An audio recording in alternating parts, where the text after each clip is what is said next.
How much willpower do you use to just get through a day? To get yourself out of bed when you'd rather stay under the covers, to push through work that you don't feel like doing, to keep up with everything on your plate? And how effective is it really? For a while, maybe it worked. Maybe you forced yourself to meet deadlines, you powered through no matter what, you held yourself to probably relatively impossibly high standards. And maybe it's still working for you, right? Maybe the willpower is still there, but you might be starting to feel the drag of willpower, or you might be starting to feel the energetic usage of willpower throughout your life, that friction. And you might actually want to stop using it. So whether you're reaching the point where willpower's already stopped working, and I have a lot of people come to me at this point, or you're using willpower, but you've noticed you're using it, and you really would like to have a life with a little bit more ease where there's less forcing that you're doing to get yourself to kind of follow through. Whether you fall in either of those categories, that's what we're talking about today. And I'll give you some tips on how to actually change how you function with and without willpower. Okay, as I mentioned, a lot of clients come to me kind of at this point. They've been using willpower in their lives, and all of a sudden, they're procrastinating more than ever. They're missing deadlines for the first time in their lives, and their question is, what's wrong with me? Why am I suddenly broken, right? I want to blow it all up. I don't actually want to be doing this, and I can't seem to force myself to do it anymore. And so I'm just going to stop. I'm going to walk away from it. So they either do that or they want a really quick fix. Help me fix my brain so I can stop procrastinating and get back to exactly how I used to be.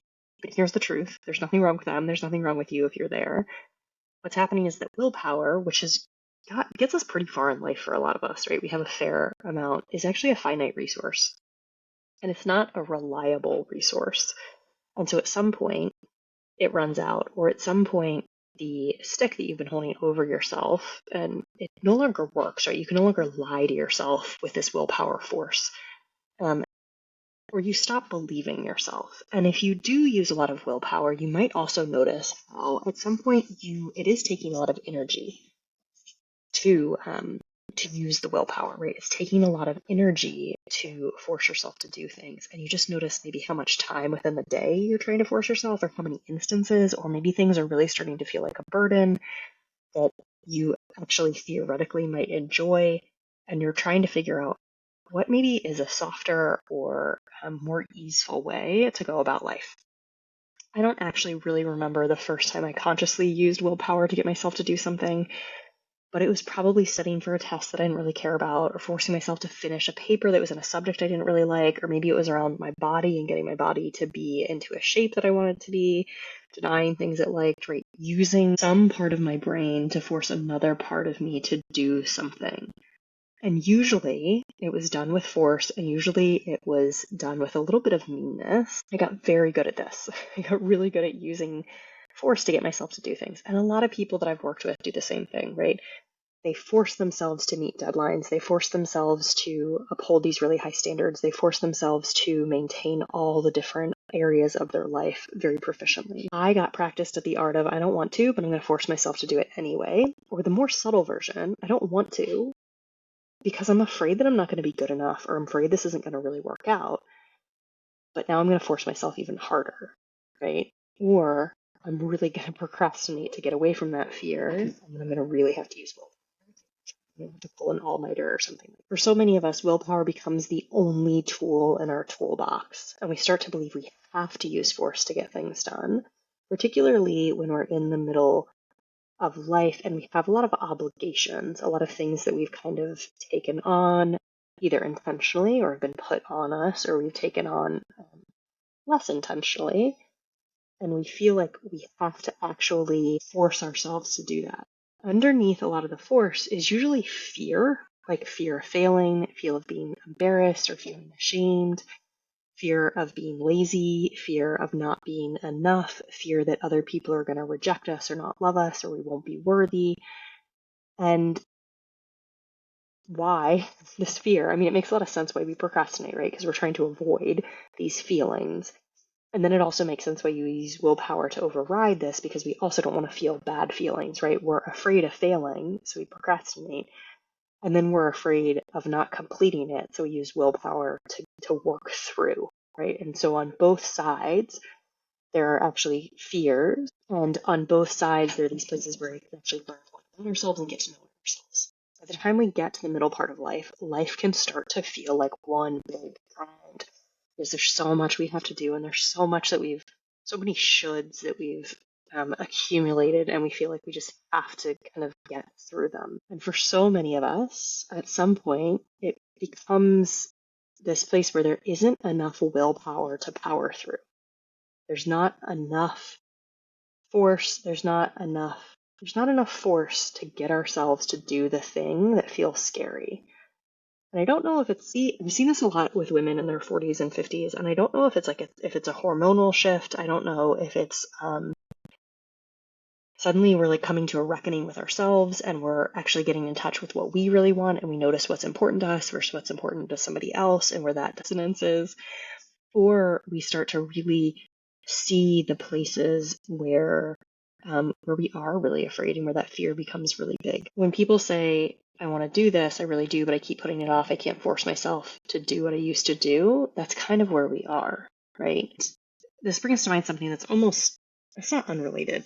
It's a conversation that I had earlier today about the role of mindset work in something like losing weight or in a health journey.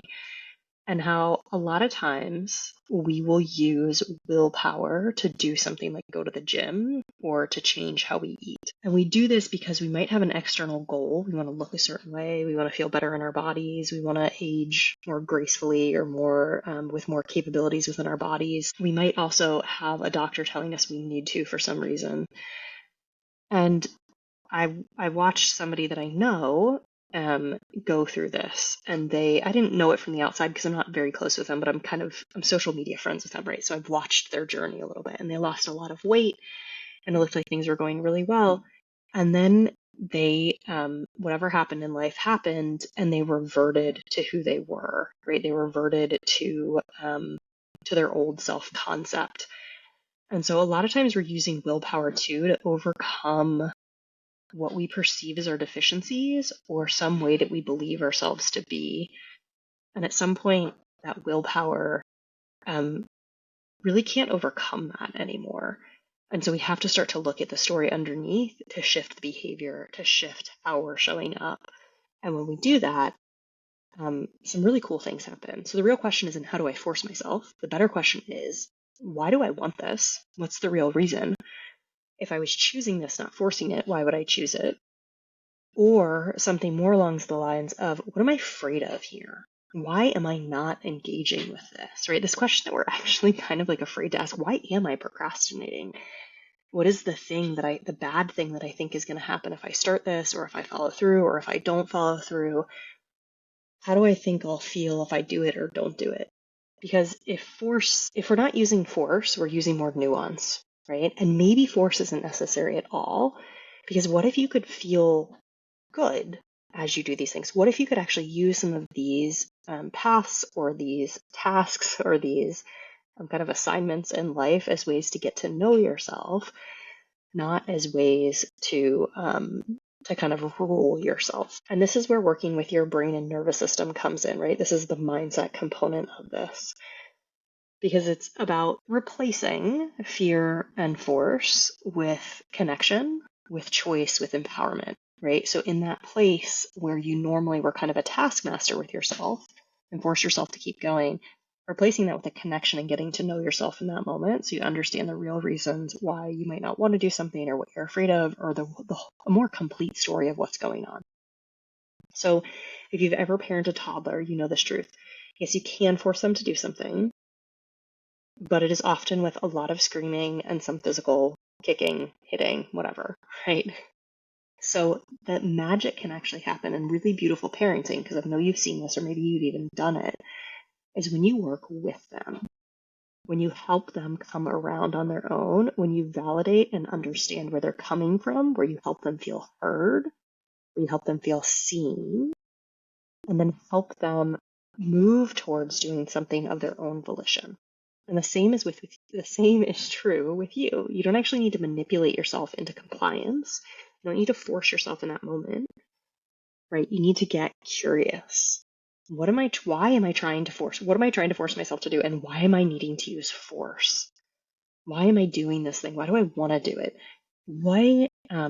what are, again, all those feelings that are underneath? What am I afraid I'm going to feel? What are the feelings that are coming up that are preventing me from doing this? What am I trying to create when I procrastinate, right? I'm trying to create a feeling of maybe like a dopamine hit or reward, a little bit of maybe goodness in my life. What am I afraid will happen if I'm on the other side? People will reject me, or I'll feel like a failure, or I'll feel ashamed. So here's the bottom line. Whether you're using a lot of willpower, whether willpower has stopped working altogether, you're not a failure, right? You've just reached some different place, some different relationship with your brain, and you can actually take it as a really positive thing. Because the people that I've worked with, myself included, when the willpower kind of stops working, there's actually this, again, place, like I said, where you get to connect with yourself, where you get to know yourself even better. It's an invitation, really. And this invitation is to stop using force and start using self-inquiry, to stop fighting against your brain and start working with your brain. And this is a theme, right, in the show. Stop fighting yourself and start working with yourself. Because yes, willpower can get you through a season. Willpower can kind of do amazing things, but it's from this place of lack, this place of fear, this place of force, because and a different way of getting there, and perhaps a stronger way of getting there is using compassion and curiosity and choice. And those are the things that you can carry with you in the long run, right? Those are the things that will actually get you further, and you'll feel good taking them, using that route. You'll have more ease, you'll have more, the journey will feel less like you're fighting every step of the way and more like you're gliding, you're moving with yourself every step of the way. Okay, if you're someone who relies a lot on willpower and you want to start to shift it, start to get curious, right? Recognize when you are using willpower, see if you can pause, see if you can take a different route. And if you do, and this resonates, this hits home, let me know how you use it, what questions are helpful for you, and I will see you next time.